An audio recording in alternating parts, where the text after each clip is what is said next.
The intelligence investor YouTube চ্যানেলে আপনাদের স্বাগতম। আজকে সেক্টর ওয়াইজ সাপ্তাহিক যে অ্যানালাইসিস দিচ্ছি, আজকে সেক্টরটি থাকবে ইন্স্যুরেন্স সেক্টর। ইন্স্যুরেন্স সেক্টরটা এই সপ্তাহে আমার কাছে পার্সোনালি মনে হচ্ছে যে সম্ভাবনাময় একটা সেক্টর, এবং এই সেক্টরটা নিয়েই আলোচনা করা হবে। প্রথমেই চলুন দেখে আসি অগ্রণী ইন্স্যুরেন্স নিয়ে। অগ্রণী ইন্স্যুরেন্সটার অবস্থা দেখেন,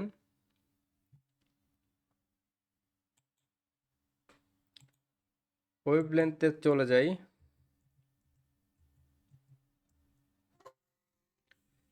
দেখেন এই যে ডাইভারজেন্স আরএসআই এখনো আপ ট্রেন্ড দেখাচ্ছে, সো এখানেও এটা আপ ট্রেন্ড দেখাচ্ছে। মোটামুটি আরেকটু বাড়বে এই স্টকটি। এইখানে একটা একটু নেগেটিভ ইস্যু দেখা যাচ্ছে, ডাবল টপ, কিন্তু আমার যেটা মনে হয় যেভাবে সুইং করতেছে এটা ডাবল টপ না হয় এখান থেকে আবার আরেকটা সুইং হবে। সো মোটামুটি নেক্সট ডেতে অগ্রণী ইন্স্যুরেন্স ভালো হতে পারে। এরপরে চলুন দেখে আসি এশিয়া ইন্স্যুরেন্স কি অবস্থা।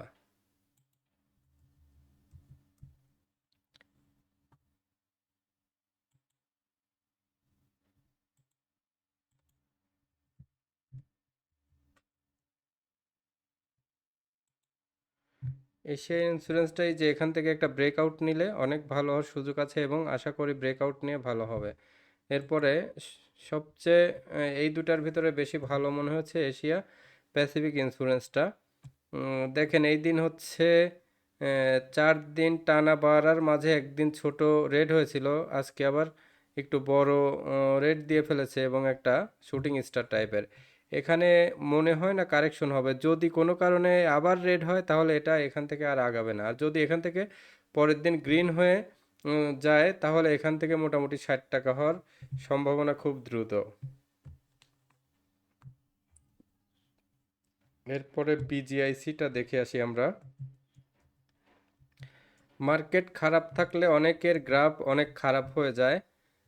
তো আজকে বেশিরভাগ স্টকেরই গ্রাফ খারাপ দেখা যাবে। যেমন এই যে বিজিআইসিটা দেখেন, একটা সেল প্রেশার তৈরি হয়েছে। এটা মোটামুটি এই যে হেড অ্যান্ড শোল্ডারের শোল্ডার তৈরি করেছে, সো এটাকে একটু অবজারভেশনে রাখেন। বিএনআইসিএল তো আমি যেহেতু বাড়তি ট্রেন্ডের শেয়ার অলরেডি বেড়ে গেছে, এখানে হচ্ছে অনেক বাড়ার পরে এখানে ডিস্ট্রিবিউশন হওয়ার সম্ভাবনা থাকে। এজন্য এ ধরনের বাড়তি শেয়ার, বেশি বাড়তি শেয়ার ট্রেন্ড এই যে এখানে আপ ট্রেন্ডে থাকা অবস্থায় এই পর্যন্ত কেনা যায়, এখান থেকে যে কোনো জায়গায় বাড়তি রেটেও কেনা যায়, কিন্তু যখন ওয়েভ শুরু হয়ে যায় তখন আর বাড়তি রেটে কেনা যায় না। মানে আপ ট্রেন্ড যতক্ষণ থাকে যে কোনো রেটেই কিনলে আপনার একটা, এই যে এখানেও একটা সাইডওয়েজ, এখানেও কেনা যায় না। এখান থেকে এই লেন্থের ভিতরে আপনি যে কোনো, ইভেন এখানেও কিনতে পারেন এক্সপেকটেশন নিয়ে, হয়তো এক্সপেকটেশন মিললো না, কয়েকদিন সাইডওয়েজে থাকার পরে দেখেন আবারও প্রফিট দেয়। আবার এইখানে এই লেন্থে যে কোনো জায়গায় কিনতে পারেন। এই যে ধরেন ভুলক্রমে এখানেও কিনে ফেললেন, কিনে পরে যখন দেখবেন যে 2 দিন পরে হচ্ছে যে কারেকশন হয়ে গেছে, তখন এটাকে ইয়ে করে দিলেন, সেল করে দিলেন। বাট হয় কি, আপ ট্রেন্ডের এই কন্টিনিউয়াস বাড়া শেয়ারগুলোতে একটা সম্ভাবনা থাকে, যেখানেই এন্ট্রি দেন কন্টিনিউয়াস বাড়তে থাকে। এটা হলো যে, আর এই যে ভাঁজ যখন শুরু হয়ে যায়, ওয়েভ শুরু হয়ে যায়, তখন এগুলাতে আর সময় না দেওয়াই ভালো। তো ঠিক আছে, বিএনআইসিএল গেল, এরপরে সেন্ট্রাল ইন্স্যুরেন্স দেখে আসি চলুন। সেন্ট্রাল ইন্স্যুরেন্সটা আগের দিন খুব বেড়েছিল, পরে একটা শুটিং স্টারের মতো দিয়েছে। বাট যদি শুধু এইটুকে কাউন্ট করেন, ক্যান্ডেল ম্যাথ করেন, তাহলে এখানে এইটুকু একটা ভালো ক্যান্ডেলই দেখাবে। সো নেক্সট ডেতে অবজারভেশনের ব্যাপার আছে। আমার মনে হয় এই যে এই ক্যান্ডেলগুলো নেক্সট ডেতে এর চেয়ে আবার আরেকটা গ্রিন ক্যান্ডেল দিয়ে আবার এটা কভার করে নিবে। এরপরে সিটি জেনারেল ইন্স্যুরেন্স তো অনেক বাড়ার পরে এটা আর সাজেস্ট করব না আমি। এই যে এই অবস্থায় আছে, কন্টিনেন্টাল ইন্স্যুরেন্সটা দেখে আসি। কন্টিনেন্টাল ইন্স্যুরেন্স দেখেন, কন্টিনেন্টাল ইন্স্যুরেন্স কিন্তু ভালো অবস্থায় আছে। এই যে গ্রিনের পরে ছোট ছোট 3টা রেড, আবার গ্রিন, ছোট্ট রেড, এইটা কিন্তু কনফার্ম করতেছে যে নেক্সট ডেতে আবার বড় একটা গ্রিন দিবে। সো তুলনামূলক কন্টিনেন্টাল ইন্স্যুরেন্সের গ্রাফ অনেক ভালো অবস্থানে আছে। ক্রিস্টাল ইন্স্যুরেন্স দেখে আসি। ক্রিস্টাল ইন্স্যুরেন্স একদম সবচেয়ে কারেকশন হওয়ার একদম লোয়ারে আছে। ক্রিস্টাল ইন্স্যুরেন্সটা কিনতে পারেন এখান থেকে মোটামুটি এই যে অন্তত 7 টাকা থেকে 10 টাকার একটা এই যে এই রেঞ্জগুলা এই রেজিস্ট্যান্সগুলা চিন্তা করলে 7 টাকা থেকে 10 টাকা প্রফিট পাওয়ার সম্ভাবনা আছে এখানে। ডিজিআইসিটা দেখে আসি চলুন। ডিজিআইসি এখান থেকে মোটামুটি একটু প্যারালাল, এটাকে এত কাউন্ট করার দরকার নেই। ঢাকা ইন্স্যুরেন্সটা দেখে আসি। ঢাকা ইন্স্যুরেন্সটা মোটামুটি ভালো অবস্থায় আহ, আছে, বাট এই যে একটু সেল প্রেশার হয়েছে, অনেক ভলিউম হয়েছে। যদি এইটুকু বাই হয়ে থাকে, এটুকু হয়েছে সেল প্রেশার, তো এখান থেকে এতটুকু যদি বাই প্রেশার থাকে তাহলে শুধুমাত্র এইটুকু সেল প্রেশার কি কাজ করে সেটা হচ্ছে যে নেক্সট ডে ট্রেডিংয়ে আমরা দেখব। যদি এখান থেকে আবার শুরু করে অথবা এখানে ছোট্ট রেট দেয়, এই যে এরকম ছোট্ট রেট দেয়, তাহলে ঢাকা ইন্স্যুরেন্স ঠিক থাকবে। কিন্তু এখানে যদি আবার বড় রেড ক্যান্ডেল দেয় তাহলে এটা আর ঠিক থাকবে না। ইস্টার্ন ইন্স্যুরেন্সটা অনেক উপরে তুলে মারছে, যে এটা একদম অ্যাকচুয়াল শুটিং স্টার তৈরি হয়েছে, এটাতে আর থাকা যাবে না। এরপরে ইস্টল্যান্ডটা দেখে আসি। ইস্টল্যান্ডটা মোটামুটি এখান থেকে একটু বাড়তি ট্রেন্ডে, এটা বাড়তে পারে। ইআইএলটা মোটামুটি একটা সেফ জোন এবং ভালো অবস্থানে আছে। ইআইএল স্টকটি আপনারা নিতে পারেন, আশা করি এই শেয়ারটি ভালো হবে। এরপরে ফেডারেল ইন্স্যুরেন্স দেখে আসি চলুন। ফেডারেল ইন্স্যুরেন্সটা এই যে এখানে ট্রিপল টপ তৈরি হচ্ছে, এই ট্রিপল টপ তৈরি করে যদি ওভারটেক করে যায়, এখান থেকে যদি নেগেটিভ হয় তাহলে কিন্তু এটা আর বাড়ার সুযোগ নেই। কিন্তু আমার মনে হয় যে আরেকটা ভাবে চিন্তা করলে দেখেন, একটা ডাব্লিউ আকৃতির প্যাটার্নও আছে, বাট ডাব্লিউর উইংটা মাঝের বড়, তো এটা ডাব্লিউ আকৃতির প্যাটার্ন ধরা যাবে না। আবার হেড এন্ড শোল্ডারও বলা যাবে না। সব কিছু মিলে এখানে ট্রিপল টপের মতো, তো ট্রিপল টপে হয় সবসময় ডাউন ট্রেন্ডে আছে, কিন্তু এখানে অ্যাকচুয়াল ট্রিপল টপ না আবার।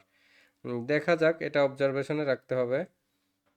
ফেডারেল ইন্স্যুরেন্সের পরে গ্লোবালটা দেখে আসি চলুন। গ্লোবাল ইন্স্যুরেন্সটা এখান থেকে এম আকৃতির একটা এই যে গ্রাফের কথা বলেছিলাম, তারপরে নিচে নামতে পারে। সো এখানে একটু অবজারভেশন করার দরকার আছে গ্লোবালে। গ্রিন ডেল্টাটা দেখে আসি। আর যদি এটা ব্রেক করে যায় তাহলে 60 টাকা হবে, সেটাও বলে দিয়েছি। গ্রিন ডেল্টাটা মোটামুটি ভালো অবস্থানে আছে। এটা যদি নেক্সট ডেতে ইন্স্যুরেন্সের সেক্টর ওয়াইজ মুভমেন্ট আসে তাহলে এসব সব ব্রেকআউট করে যাবে। আইসিআইসিএলটা ভালো অবস্থানে আছে, এই যে গ্রিনের পরে ছোট্ট রেড, এটা ভালো। এটা কিন্তু ট্রেন্ড হিসাবে এইটার অ্যাকচুয়াল ট্রেন্ড আছে, এই যে ছোট্ট রেড, এরপরে আবার বড় গ্রিন দিবে দেখবেন। এরপর চলুন ইসলামী ইন্স্যুরেন্সটা দেখে আসি।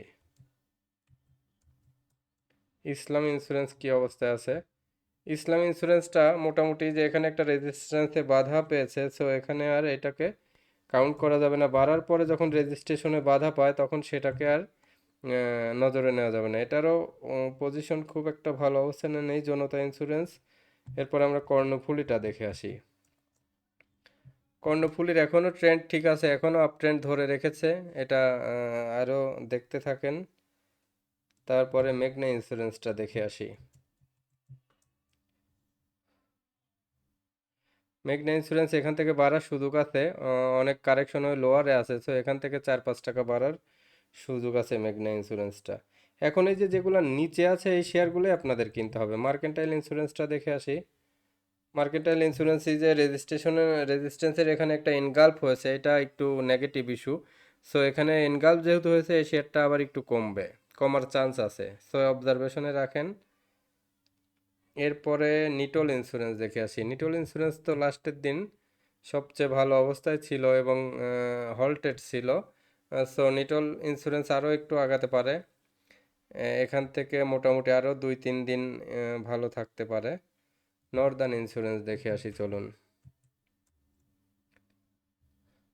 নর্দার্ন ইন্স্যুরেন্সটা এখান থেকে মোটামুটি কারেকশন নিচ্ছে, এখান থেকে বাড়ার সুযোগ আছে। তারপরে প্যারামাউন্টটা দেখে আসি। প্যারামাউন্টটা এখান থেকে বাড়তে পারে যে 63 টাকা থেকে প্রাথমিকভাবে 67, পরে 71 হওয়ার চান্স আছে, এখান থেকে অবজারভেশন করতে হবে। এরপরে পিপলস ইন্স্যুরেন্স দেখে আসি। পিপলস ইন্স্যুরেন্সটা দেখেন এখান থেকে এই যে একটা রেজিস্ট্যান্স লেভেলে আছে, সো এটাকে অবজারভেশনে রাখেন। যদি এখান থেকে কারেকশন হয় তাহলে সেল দিবেন, যদি কারেকশন না হয়ে ব্রেকআউট ঘটে তাইলে হোল্ড করবেন। এরপরে ফিনিক্স ইন্স্যুরেন্স দেখেন, ফিনিক্স ইন্স্যুরেন্সটা ভালো অবস্থায় আছে। এই যে 4 দিন বাড়ার পরে একদিন রেড দিয়েছে, এটা দেখবেন আবার গ্রিন ক্যান্ডেল দিবে। ফিনিক্স ইন্স্যুরেন্সটা মোটামুটি ভালো অবস্থায় আছে, ফিনিক্স ইন্স্যুরেন্সটা নিতে পারেন। এটা এন্ট্রি নেওয়া পজিশনে আছে। এরপরে পায়োনিয়ার ইন্স্যুরেন্স দেখে আসি চলুন। পায়োনিয়ারটা মোটামুটি এখানে এই যে কাছাকাছি রেজিস্ট্যান্স, তো এটাকে এখন গুরুত্ব দেওয়ার দরকার নেই সেভাবে। এরপরে প্রগতি ইন্স্যুরেন্সটা দেখে আসি চলুন। প্রগতি ইন্স্যুরেন্স এখান থেকে মোটামুটি বাড়ার সুযোগ আছে, বাট প্রবলেম হলো এই যে ক্যান্ডেল, গ্রিন ক্যান্ডেলের পরে ছোট গ্রিনটা খারাপ, তারপরেও লোয়ারে আছে, তো এটা 7-8 টাকা গ্যাপ দেওয়ার মতো একটা পজিশন আছে। এরপরে প্রগতি ইন্স্যুরেন্সের পরে প্রাইম ইন্স্যুরেন্স দেখে আসি চলুন। আমার কাছে মনে হয় এই প্রাইম ইন্স্যুরেন্সটা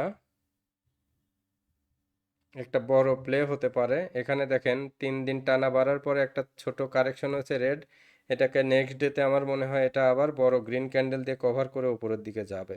এখানে ফান্ড ঢুকেছে যেহেতু, এটা ভালো হওয়ার সুযোগ আছে, প্রাইম ইন্স্যুরেন্সটাকে নজরে রাখবেন।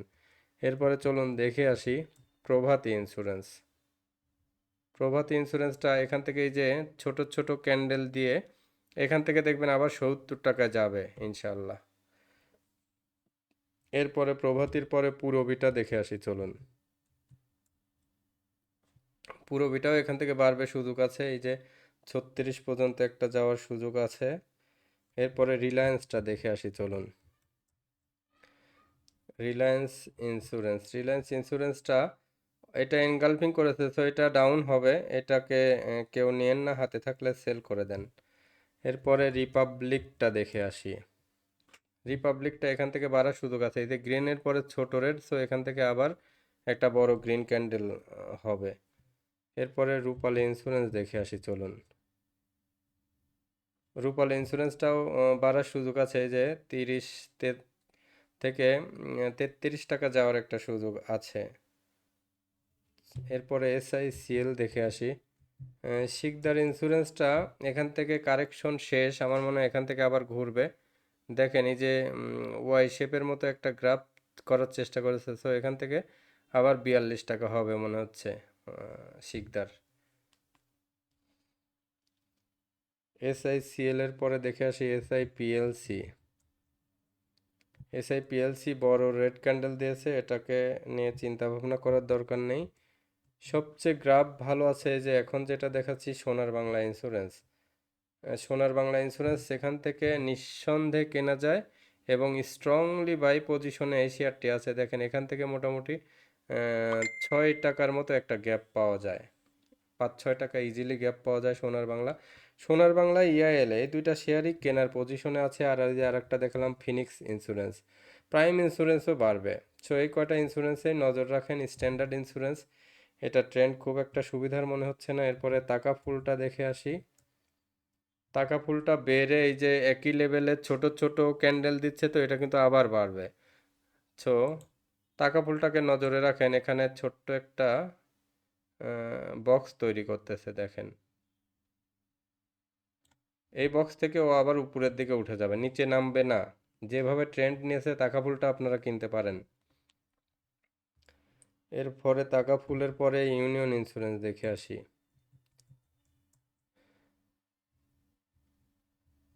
ইউনিয়ন ইন্স্যুরেন্স দেখেন এখান থেকে এই যে এম আকৃতির একটা প্যাটার্ন দিয়েছে, সো এটাকে এখন এই মুহূর্তে পজিটিভ মনে হচ্ছে না। ও যদি এই 57 ক্রস করে চলে যায় তাহলে এখান থেকে 10 টাকা গ্যাপ দিবে, বাট গ্রাফে এই মুহূর্তে পজিটিভ মনে হচ্ছে না। ইউনাইটেড ইন্স্যুরেন্স দেখে আসি।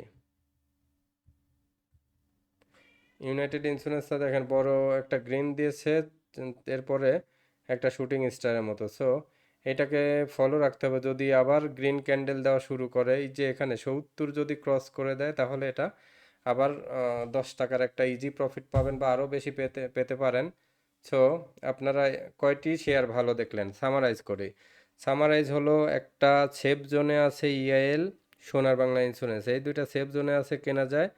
এরপরে ট্রেন্ডে আছে ফিনিক্স ইন্স্যুরেন্স, তারপরে Takaful Insurance, Prime Insurance, United Insurance. এর মধ্যে সবচেয়ে ভালো অবস্থানে আছে যদি চিন্তা করি Prime Insurance, Phoenix Insurance, Takaful, United, চারটাই মোটামুটি ইয়ে। তার ভিতরে ট্রেন্ড অনুযায়ী বেশি স্ট্যান্ড করে আছে তাকাফুল ইন্স্যুরেন্স, এটা ভালো স্ট্রং আছে।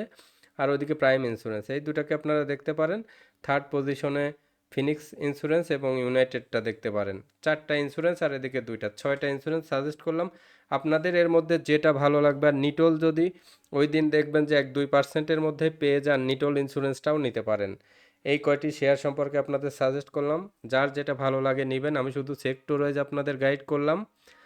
সবাই ভালো থাকবেন। যাদের ভিডিওটি ভালো লাগলো অবশ্যই চ্যানেলটি সাবস্ক্রাইব করবেন, লাইক কমেন্ট শেয়ার করে সবাইকে দেখার সুযোগ করে দিবেন। অবশ্যই অবশ্যই আপনার ফেসবুক পেজে অন্তত একটা শেয়ার করে রাখবেন, এতে অনেকেই দেখার সুযোগ পাবে।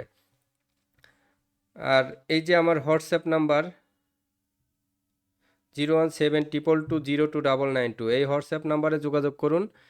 আমার সাথে যোগাযোগ করে কোর্স সম্পর্কিত ব্যাপারে জানেন। আমরা টেকনিক্যাল এবং ফান্ডামেন্টাল অ্যানালাইসিস কোর্স একসাথে করাই, এবং আমাদের প্যাকেজ এবং কোর্স কারিকুলাম অনেক আকর্ষণীয়, অনেক সুন্দর, একদম কমপ্লিট। ভালো একজন ইনভেস্টর হতে গেলে এই কোর্স আপনাদের সবাইকে শিখতে হবে। সামনে আসতেছে T+0 ডে, যখন এটা চালু হবে তখন টেকনিক্যাল অ্যানালাইসিস যারা জানবেন না তারা এই মার্কেটে মোটেই টিকে থাকতে পারবেন না। এই যে হিরো ভাই, অমুক ভাই, তমুক ভাই, পাবেল ভাই, এদের কাছ থেকে, টিটু ভাই, দোলন ভাই, এদের কাছ থেকে শিখে কিন্তু নিউজ নিয়ে কিছুই করতে পারবেন না। তা আপনাদের টেকনিক্যাল অ্যানালাইসিস শিখলে নিজে নিজেই স্বাবলম্বী হবেন এই মার্কেটে, কারুর কোনো ইনফরমেশন নিতে হবে না আমাদের এই কোর্স করলে। আর যারা পোর্টফোলিও ম্যানেজমেন্ট করে নিতে চান তারাও যোগাযোগ করতে পারেন। সবাই ভালো থাকবেন, আল্লাহ হাফেজ।